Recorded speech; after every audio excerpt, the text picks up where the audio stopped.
Thanks for joining me today, Roger. I really appreciate you taking the time to speak with me, soul to soul. I've only met two NFL commissioners in my life, and you have the distinct honor of not being the commissioner to find me for punching Kemp Rasmussen of the Carolina Panthers in the nuts in 2004. And I've never had the chance to say this to Kemp Rasmussen. We had some epic battles on the field, but I'm here to apologize and say that I was wrong for punching you right in the nuts.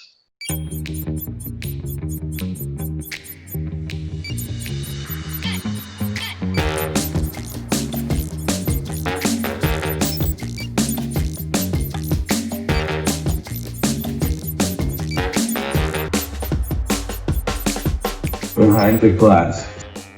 Soul to Soul with Steve Gleason.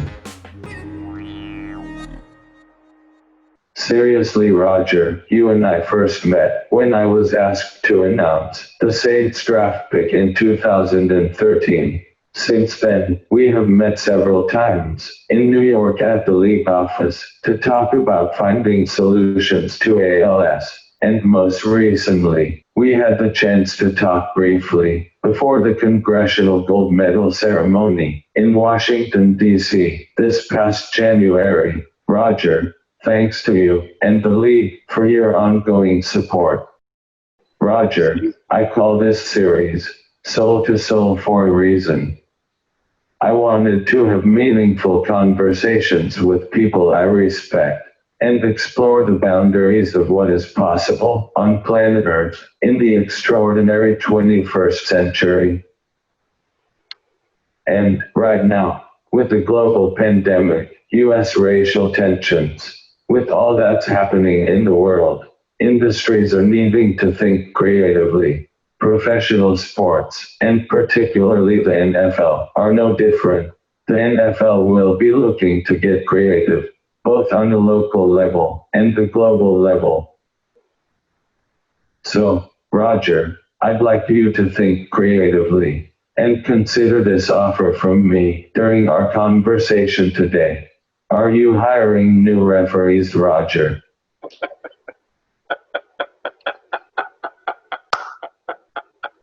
I love it.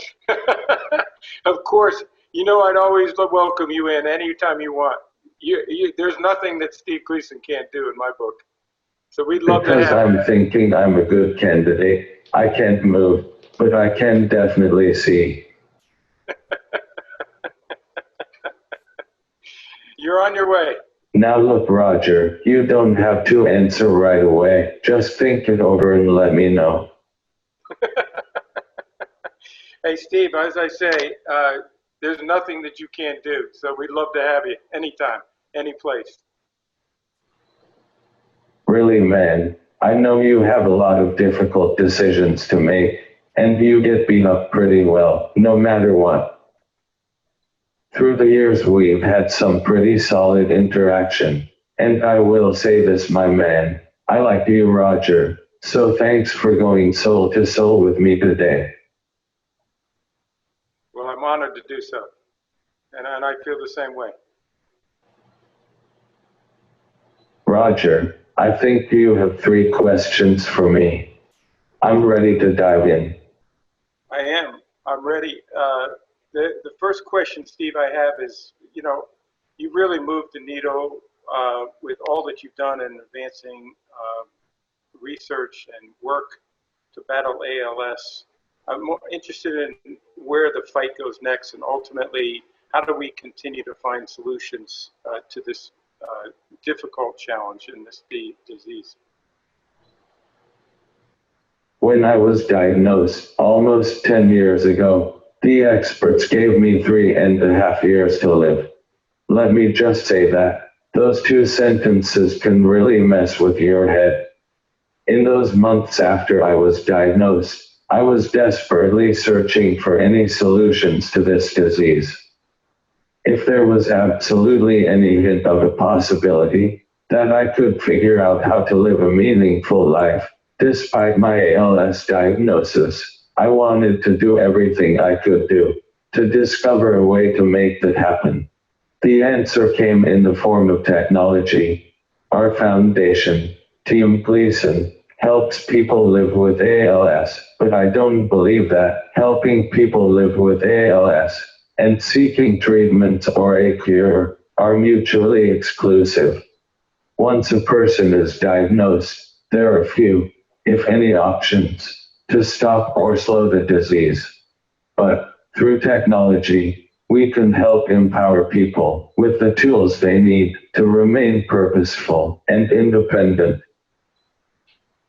Historically, research happens in isolated labs and institutions, and the results are only shared after months or even years.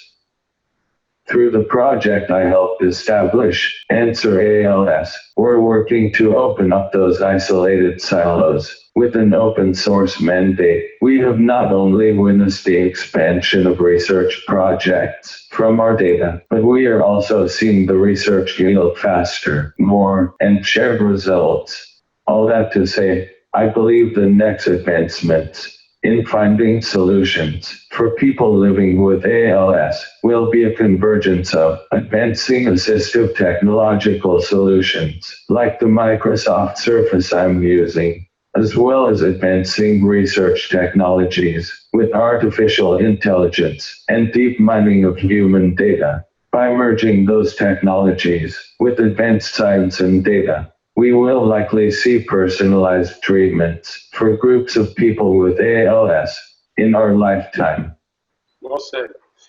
Steve, so my second question goes as an extension of your first answer, which is you look at how you advance technology and how you've used it to help ALS patients live purposeful lives, as you say, and to communicate and to be able to continue to make a change in the world and live longer and more purposeful lives. What do you think industries can learn from that can impact even outside of ALS or any other medical? Are there industries, just take the NFL, where the technologies that you're using, as you know, Microsoft's a partner of ours also, we bring that to our field. What could we do with the technologies that you've advanced to make sports and specifically the NFL different? Thanks, Roger. I love this question. Advanced technology is clearly important in my life with ALS. On a personal level, Roger, it's pretty simple, man. Instead of being a productive and purposeful human, and an active and involved father, without this badass technology, I would be dead. Technology and the development of the absolute cutting edge, most innovative products and programs is passionate to me. Additionally, it's the primary mission of our foundation, Team Gleason. We work with technology corporations like Microsoft and Google, and we frequently meet with tech firms that are exploring the boundaries of what is possible. It's a pretty awesome mission, and I love it. Just before the COVID pandemic, we met with the University of California, San Francisco, and Neuralink. They are leaders in the brain-machine interface sector. The projects these groups are working on will help create solutions so that people like me will be able to communicate directly from their brains. The future, even the very near future, is absolutely limitless, and truly, all things are possible. It's an important question. What does this mean for the future of competition and safety in athletics? I know one thing is, it will make your job and other commissioners' jobs more complex than they already are now. I actually don't know a lot about what the NFL is doing, but I know of programs that teams in Major League Baseball, where they use biotechnology that is essentially a virtual reality video game, using machine intelligence to simulate game scenarios on a virtual reality headset. The programs are used to analyze test, train players to improve their mind and ability to focus. Additionally, I know corporations and industries that are adept at utilization of advanced technology are employing artificial intelligence, cloud computing, and algorithms to capture data and make more effective real-time decisions. Roger, in the near future, I think technology like this is how every successful industry, every organization, and likely every successful human will operate and exist.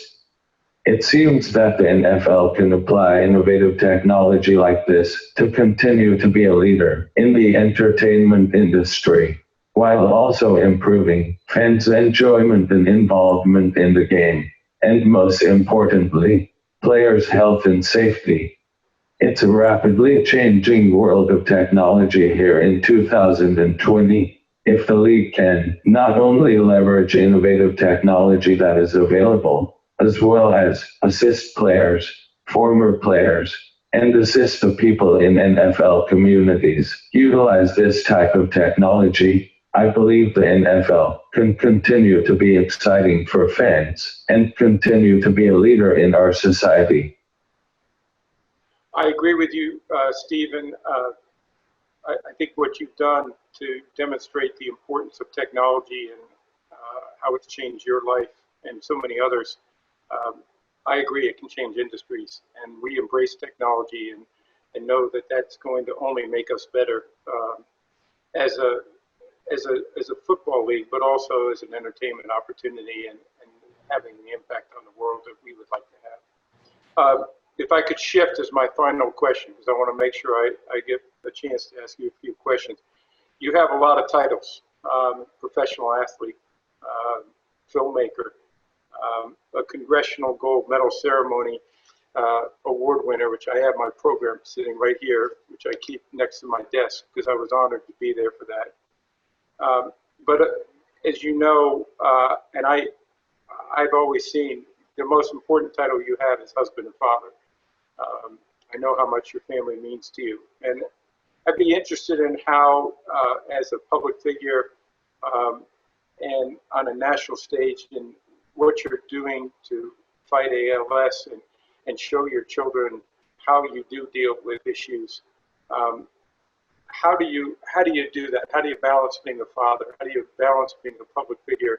And how do you have those moments with your children and your wife that are those deep, meaningful moments that I know are going to stay with them forever? And I know you've shared a couple of them with me. So, Roger, while I love this question, I think it's important to point out that we have a passionate and diligent staff at Team Gleason. I have a badass care crew who get me anywhere at any time, and Michelle raises the kids. So I just sit here, Roger, all day long, brother. In seriousness though, the challenge of ALS can be enormously discouraging and seemingly insurmountable. But ultimately this challenge, it drives me to be relentlessly engaged as a father. To answer the question on balance, I'm a retired man, and when you're retired, you can do whatever the hell you want. Well, now that I think about it, I didn't feel retired last night at midnight, getting prepared for our conversation, Roger. But, in truth, while I can't move or talk, I do have the freedom to choose what I feel is most meaningful to me, to fulfill my purpose in this life. For the past 8.5 years, I have chosen to be an engaged and active father, a loving father. I claim to be retired, but being active, engaged, and a loving father is a shit ton of work. I'm not sure what people think I can do with our kids. But this spectacular, life-changing technology allows me to do nearly anything any ordinary father can do with their kids. It's true that I can't give my kids a proper hug, wrestle around with them, or play sports with them. This can be painful, Roger, but on the other hand, I'm able to tell Rivers and Gray that I love them unconditionally. One aspect of fatherhood that I'm able to instill in the kids is something that I believe is critical to being a parent. I'm able to teach them life skills like resilience, compassion, forgiveness, effort, mindfulness, and gratitude. Fortunately, man, with the wonderful support team I have around, I'm able to do some damn near miraculous activities with Rivers and Gray. I take Gray on walks, sometimes for hours at a time, through our park every day. This summer, I recruited our neighbor to teach what I call man skills to our 8-year-old son, Rivers. We go to our neighbor's garage twice a week to learn things like bicycle maintenance, knife safety, and knife sharpening, and fire starting. Most importantly, man, our foundation is providing this same technology to other people, other families. That is incredibly fulfilling, my friend. Okay, I have a handful of questions for you, Roger. Thanks for your patience. Of course. I know a strong connection between us, Roger, which we've talked about a little before. We both take pride and find purpose in being active and involved fathers. As you know, Michelle and I have a daughter who is almost 2 years old. Growing up, similar to your childhood, I was primarily around boys.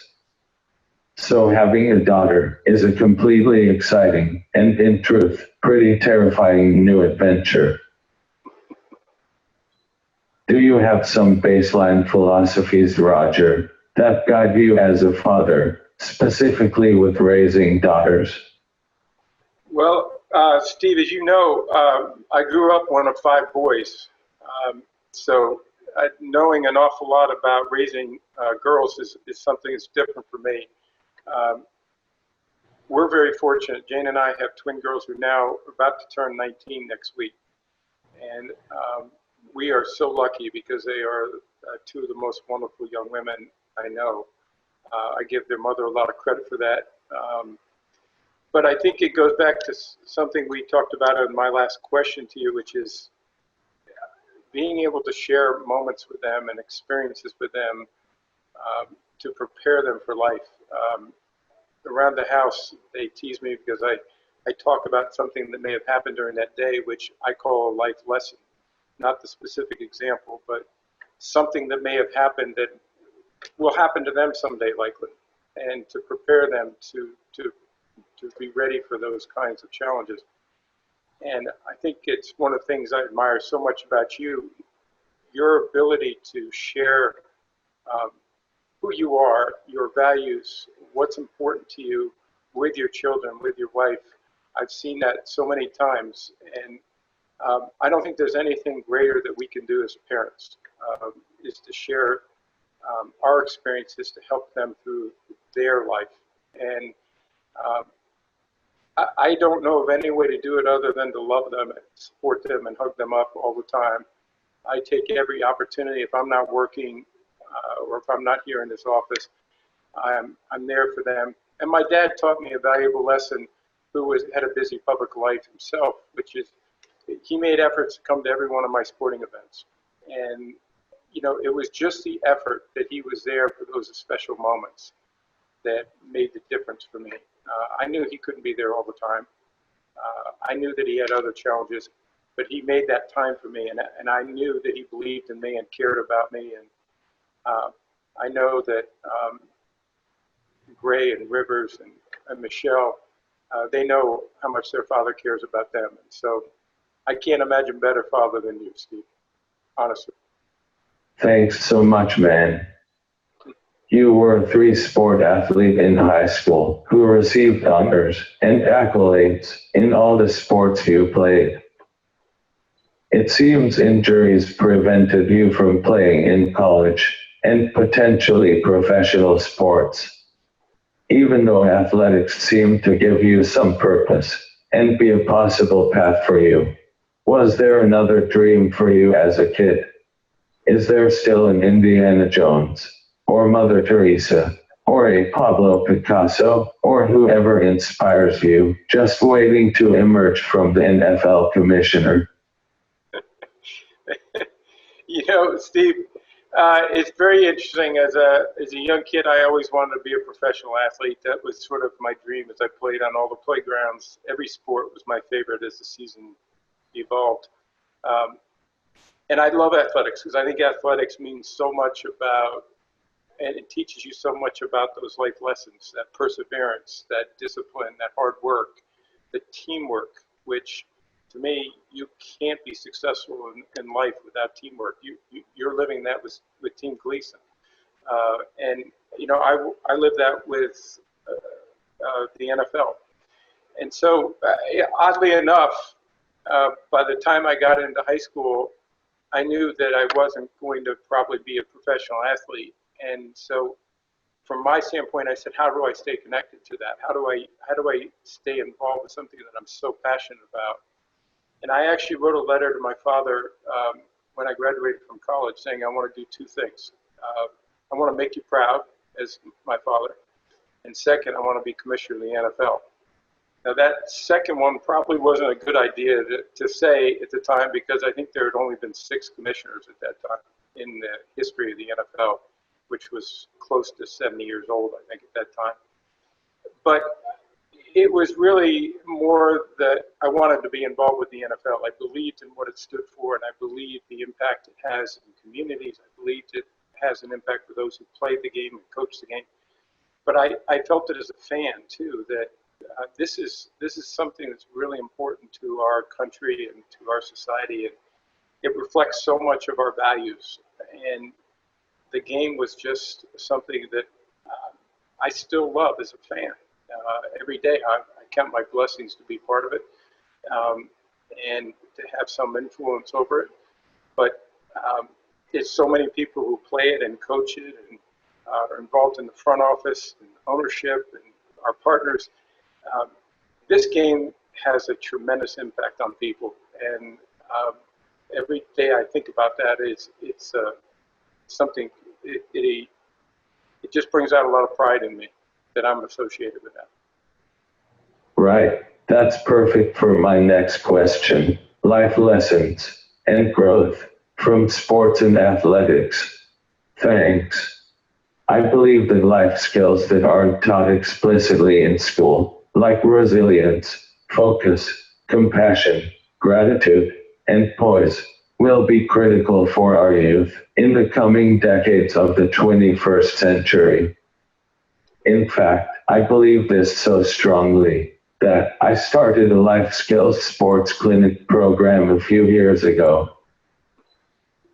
Roger, you have two 19-year-old daughters embarking on life amidst social media, pervasive technology, artificial intelligence, climate change, global pandemics, racial tension, and political divides. What life skills do you see, Roger, as most critical to living a purposeful life in the coming decades? It's a really good question, Steve, because I think technology does have such a big influence on all of our lives, but particularly I think the next generation, and it's so important to them. And I'm one of those that you have to embrace technology because it's going to happen, and so you have to adjust, you have to adapt to that, and if you don't, I think it's going to be more challenging for you. So I teach and help my kids, and they teach me about technology, but is embrace that and embrace that opportunity.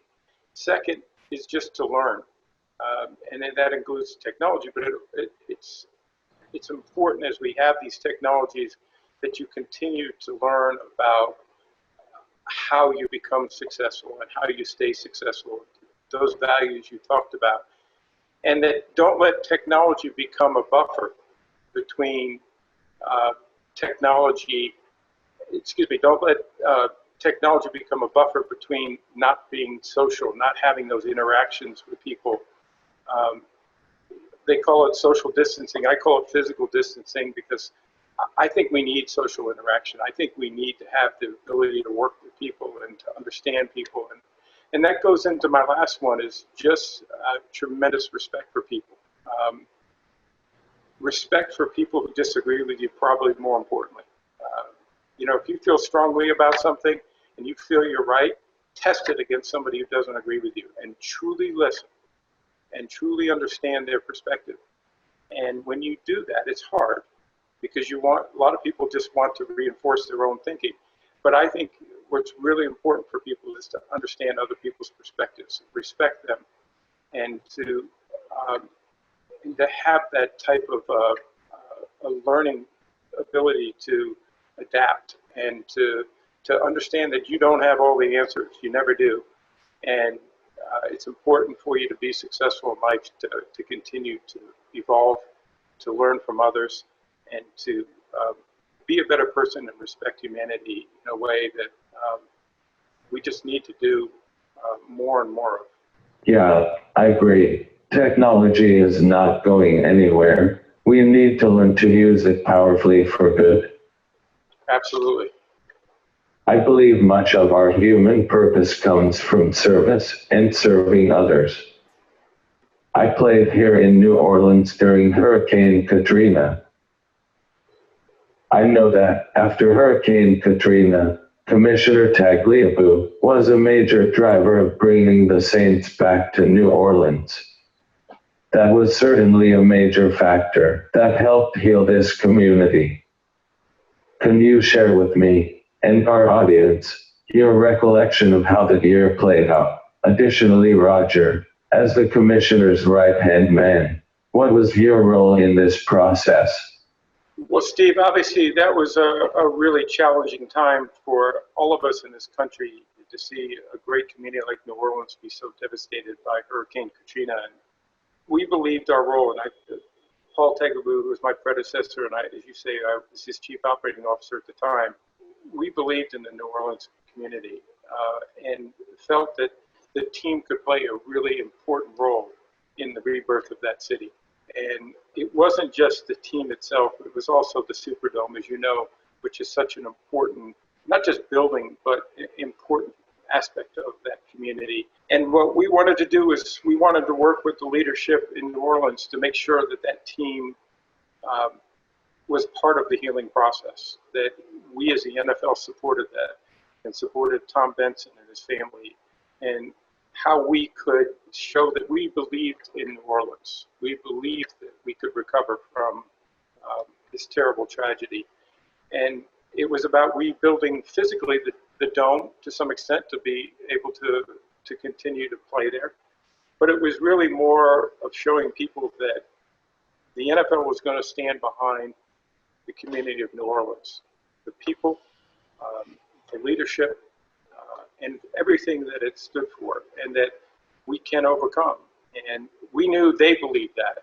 But I think sometimes it's great when somebody else is going to come in and lend a hand and lend that platform that the NFL has. And as you know, one of the great nights was when we reopened that dome.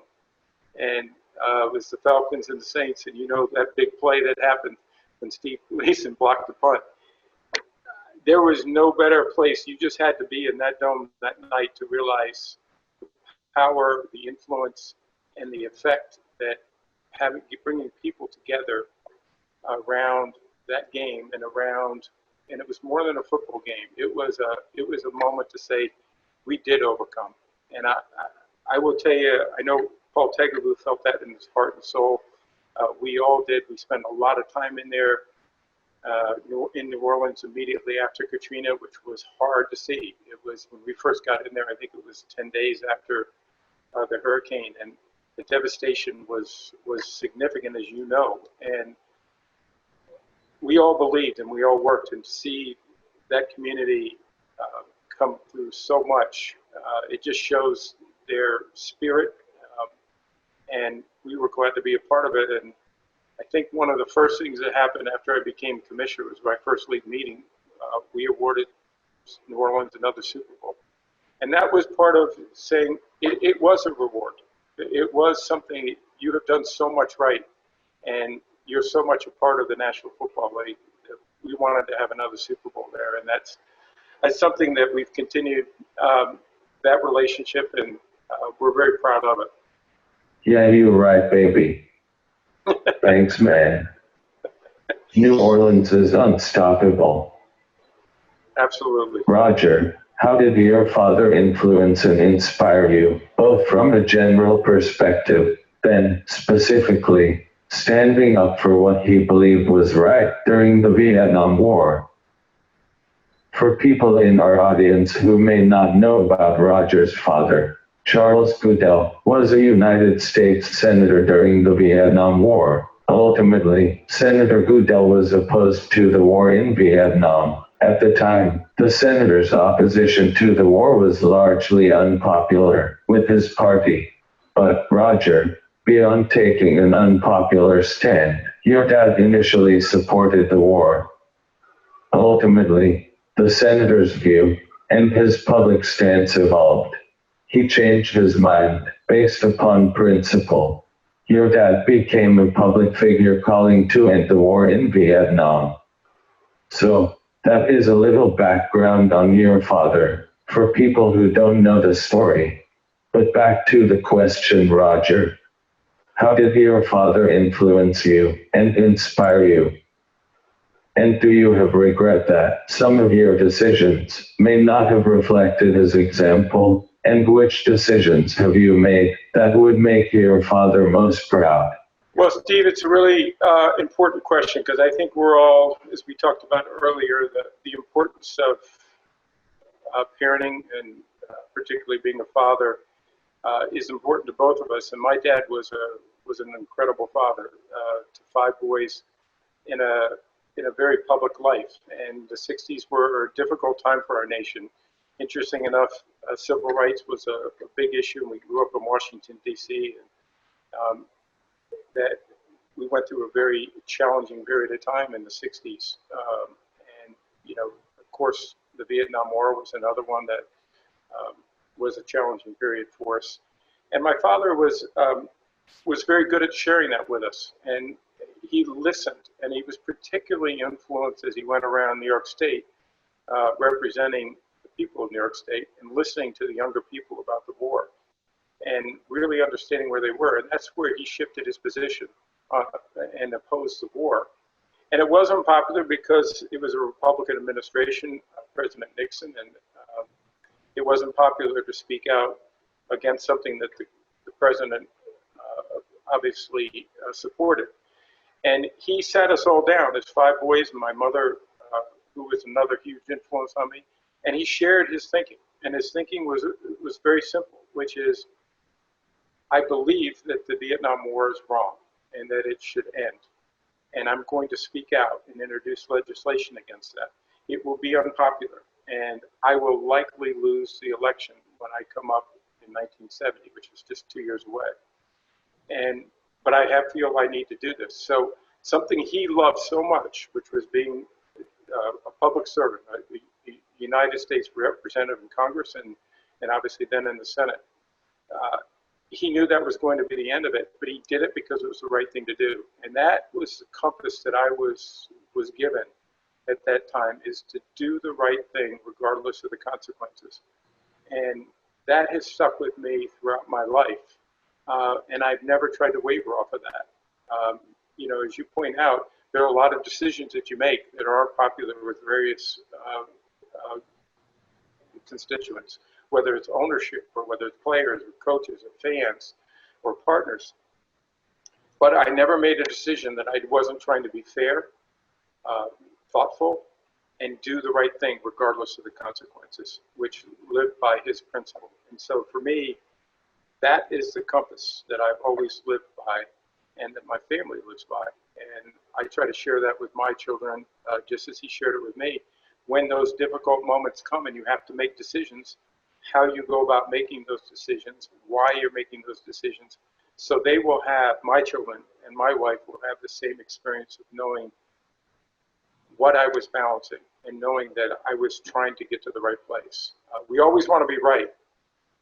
That's not always easy to do. But you should be making your decisions for the right reasons.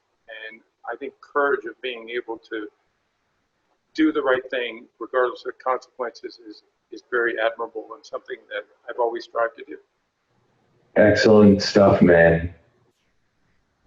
Roger, one of my favorite wisdom teachers alive today is a Franciscan priest named Richard Rohr.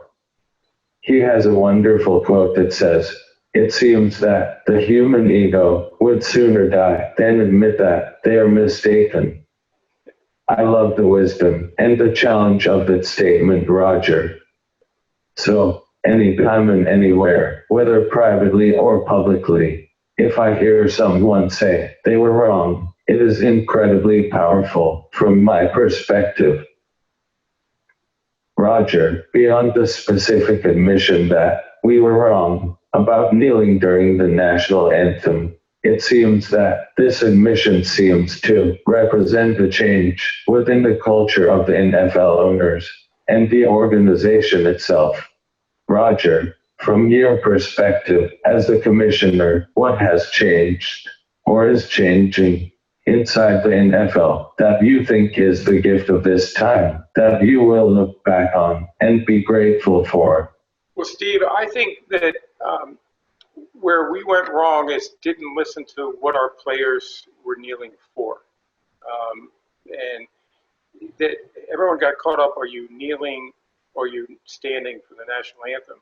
And what was very clear from our players is that it wasn't that they were unpatriotic. It wasn't a disloyalty to our country. It was the social injustice and racism that's going on in our country, in our society, and how we as citizens need to address those issues in our communities. And there are lots of things that they shared with us that helped us learn as an organization, meaning the NFL, that includes owners, that includes Roger Goodell, and that I wasn't aware of that were really happening. And I think we're seeing all of those things play out just in the last 4 or 5 weeks in our communities. And I think that is the outrage that all of us have, is that systemic racism does exist in our society. We need to do everything to stop it. And we need to listen and understand one another and take action. Where I'm proud of the NFL and the players who have led the way and our owners are supporting them is over the last 3 years, we've really worked to put programs in place to address many of these issues and to do the hard work to make changes. I was down in New Orleans, as an example, with several of the players a couple of years ago, watching bail bond hearings and seeing the process and seeing how unjust the process was and how it needed to be addressed and fixed, because that just creates a cycle that is doesn't give people opportunity and hope and is wrong. And so for me, being able to do that, yesterday I was in Chicago with one of our players that was being supported by many others, who's doing incredible work where they actually took over a liquor store that was burned out or destroyed and looted during the uprising just a few weeks ago. And they bought it and they're turning it into a market because that's what the community needs. And he was joined through his leadership with a great organization called By the Hand with 14 other professional athletes to say, this is what we need to do to invest in this community and to bring things to this community that they need. And to turn a liquor store into a market is an amazing thing, and to be driven by our players. And I was proud to be invited by Sam Acho, who was a player, and to be part of that yesterday. And I think our platform, our players, our coaches, our teams, our ownership, our league, we have an amazing platform, which if we all listen and we all work to be better and to respect one another and to use the game and the NFL platform to bring people together, to unify, there's nothing better and there's nothing more important. And frankly, I believe that's what's going to lead to real change in our country, in our world. And the NFL has a role to play in that. Our players have a role to play in that, and we want to support them in that. Right.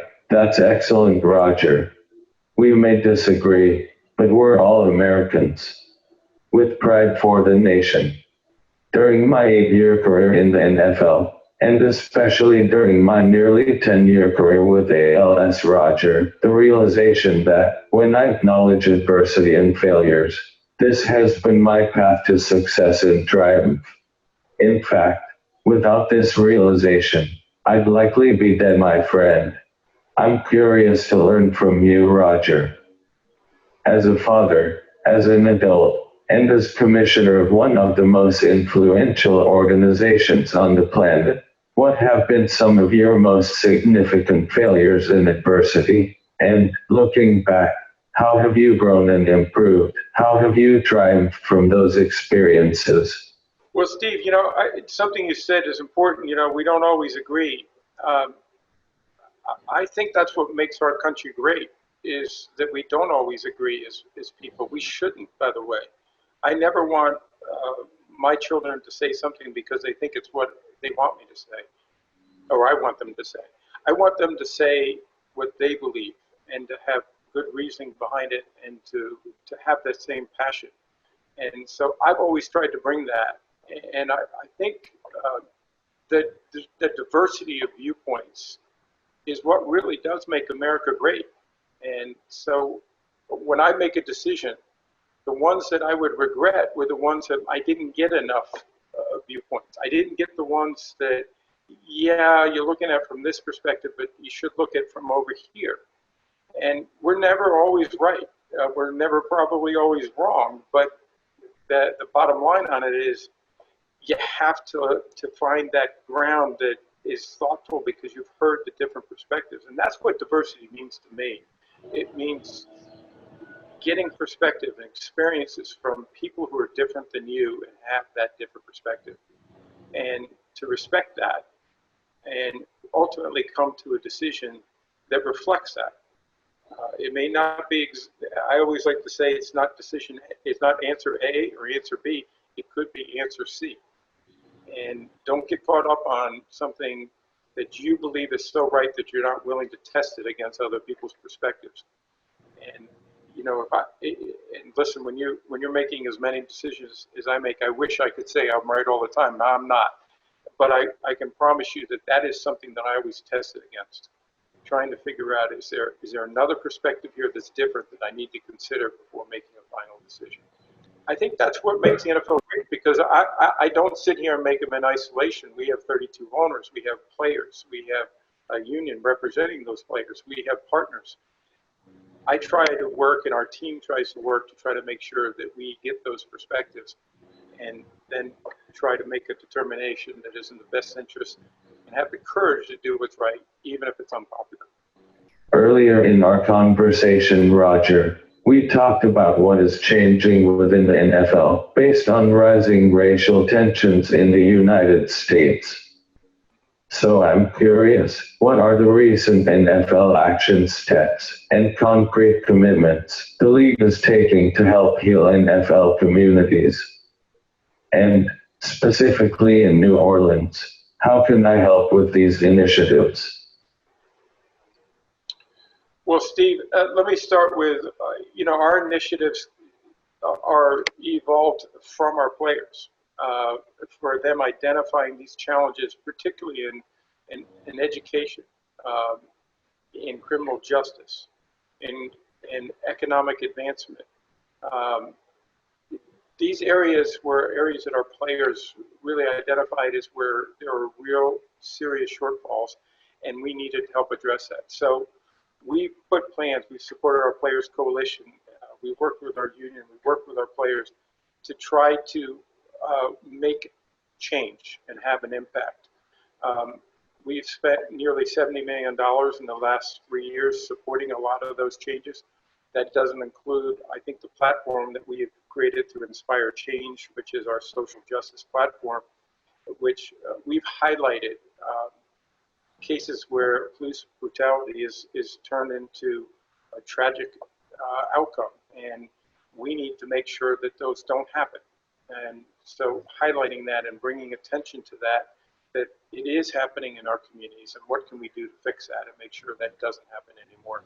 So using our platform using our teams and our, our players, and doing the hard work that it takes to make real sustainable change in our communities is what we're focused on. And our ownership is in the last 3 weeks or month increased their commitment from the $70 million to $250 million, which it's not as much the dollars as it is the fact that that's a 10-year commitment. And I know we will exceed that well in dollars, but we will also exceed it in impact. And we're committed to this. And when we get into something, we do it to make a change. To your specific, you make a change every day because of who you are, because of what you represent, because you don't accept just what life gives you. You still find a way to make a difference and an impact in people's lives. You have for me. I know you do for people in New Orleans.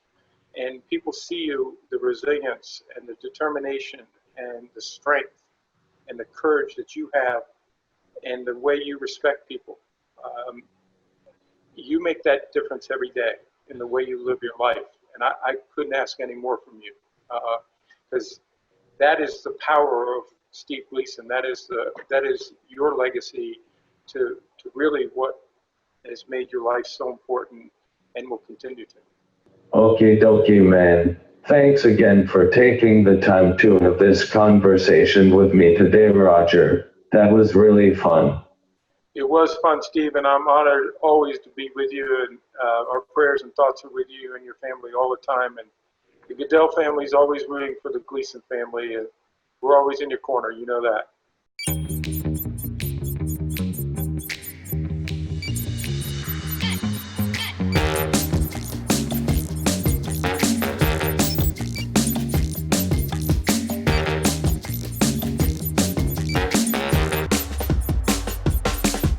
Behind the Glass. Soul to Soul with Steve Gleason.